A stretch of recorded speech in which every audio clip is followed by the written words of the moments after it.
So ULAB is a project we have organized in the school with several of my friends.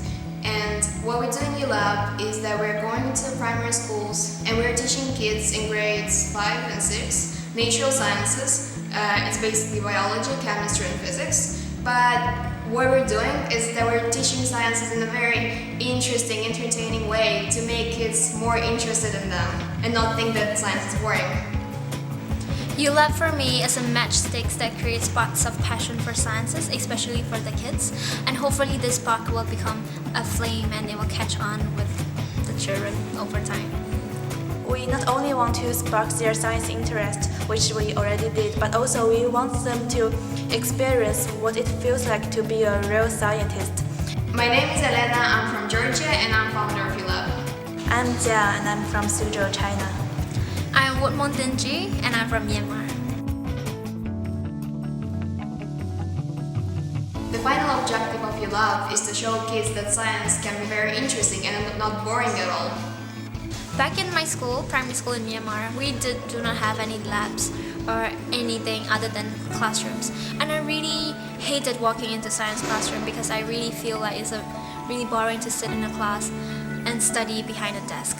We are doing the experiments that are showing and exciting aspects of the topics that are usually considered very boring. Some of the physics experiments that we did with the children were non-Newtonian fluid and Van de Graaff generator. And non-Newtonian fluid taps on the idea of density and Van de Graaff generator taps on the idea of electric charges. So even though these concepts are really huge, even for teenagers like us, we break it down and make it really simple, and then we align the way we teach them with the syllabus that they have. So we actually went through their textbooks and make sure that they understand the simplified concept behind what we are teaching them. We meet every Friday after school, and students come up with so many ideas, and then we decide which experiments would be the best for the local students to engage and learn regarding their age. We don't have chemicals or we don't have big machines to actually carry out the real science concept, but we use household items and whatever we can find in our daily life and create this amazing experiments that actually catches the attention of the kids. Then we visit the school.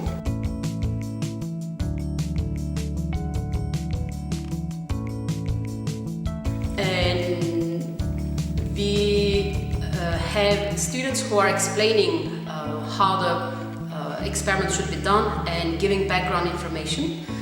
And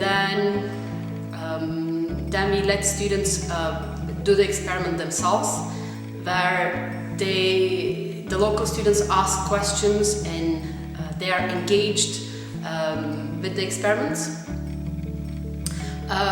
Finally, after each experiment we clean the lab, and that's very important at our own school, at the local school.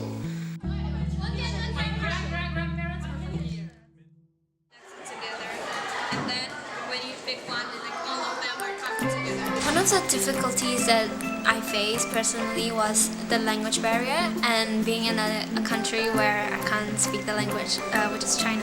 So sometimes I really want to explain to the children in their language, but I couldn't because I couldn't speak Chinese. But that's where the strength and weaknesses of the whole team comes in, because I have many friends who are really good at explaining the concept in Chinese, and even I was able to understand them in the way they behave, like the body language. So I think even though this is one of my personal difficulty, but as a team I don't see this as a difficulty anymore.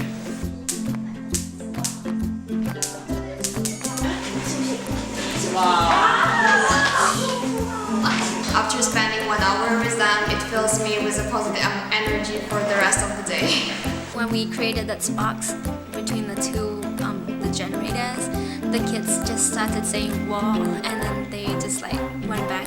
And then I think that's where I literally see the sparks and then the spark in their eyes. And I think that is why ULAB exists. When the students enter their middle school, high school, I wish them to know that science is not only the score on the test paper or the endless practice. They will remember us and know that science is also a passion. Thinking on a global scale, as science education problem doesn't only apply to China, it would be really great if each of the founders of ULAB could take this project back to their countries. ULAB has so much potential, so where do I see it going in the next few months, few years maybe? We're only at 2 schools right now, and so only 2 schools in Changshu get to see what beautiful experiments these kids come up with. So hopefully within the next sort of few months, we can get to the even bigger scale, getting to more schools so more of Changshu can actually get to see what awesome things science can be. Learning isn't just in the classroom anymore. We need to be teachers, we need to be students who are engaged with learning outside of just the 4 walls, because we are going to come into a world where we need to think creatively. ULAB allows that. It's encouraging students to play and to learn through that playing, through that experience, through that curiosity that they develop through experimenting. Education doesn't just come from the printed materials like textbooks and notebooks, but also the experiences, the emotions, the feelings that you get when you learn something new. At least that's how I define education. And we hope we can bring ULAB not only to China, but also to the other parts of the world. And I hope everybody who loves science out there could become a ULABer today.